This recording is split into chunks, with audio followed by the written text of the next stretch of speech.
Again, folks, conspiracy theorists going wild this morning after Scotland Yard launched a new probe into the death of Princess Diana, if you can believe it, all these years later. The new theory that British special forces were involved in the death of the People's Princess. Imogen Lloyd-Webber is an author and commentator and entertainment reporter, and you and I, Imogen, have the similar reaction to this story. There's a brand new movie coming out, and I said, I think somebody who produced that movie has some friends at Scotland Yard to gin up the old publicity machine. Well, it's exactly that, and it's sort of like clockwork, isn't it? Every year we approach the anniversary of Diana's death on the 31st of August. Of course, she died in 1997. And there's another conspiracy theory. I think at one moment there were 35,000 conspiracy websites out there.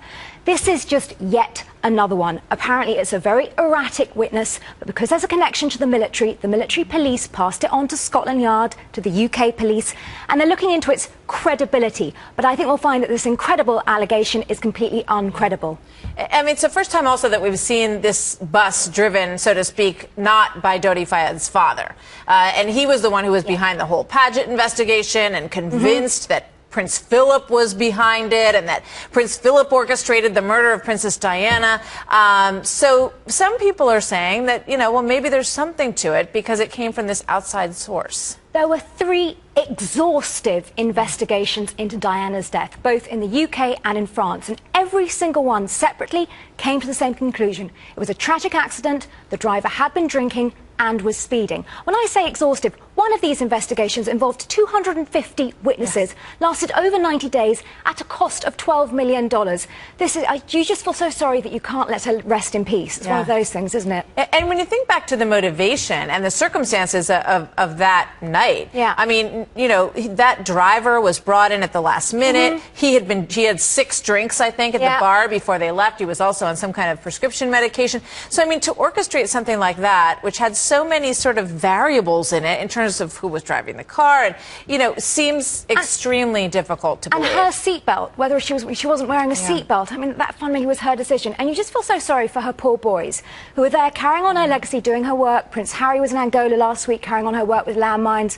Of course, we've just had that interview with Prince William talking about Prince George, Diana's first grandchild, and it would just be lovely if we could focus on the future, but it's hard. Yeah, I mean, it does feel like people want to sort of go back there. She's on the cover of Vanity Fair magazine, and as we said, there's this big brand new movie coming out with Naomi Watts, which, the trailer's out. You can take a look at it and see whether you think, that was the right choice and how that movie's going to be. There's a little bit of it at the top of this, very dramatic, it's all about the love story with Hasnat Khan and all of that. We'll see how successful that is. But there does seem to be an exhaustive interest in this story. Diana is Britain's JFK. These conspiracy theories are going to be around forever. She's our Marilyn, so it's always going to be there. She died young, there's this fascination.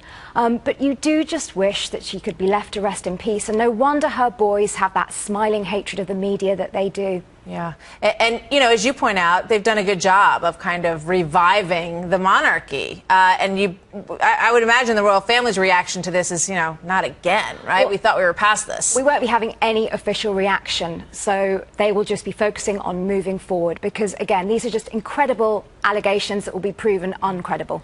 Imogen, thank you. You're incredible. We love having you on. Thank you very much, Martha.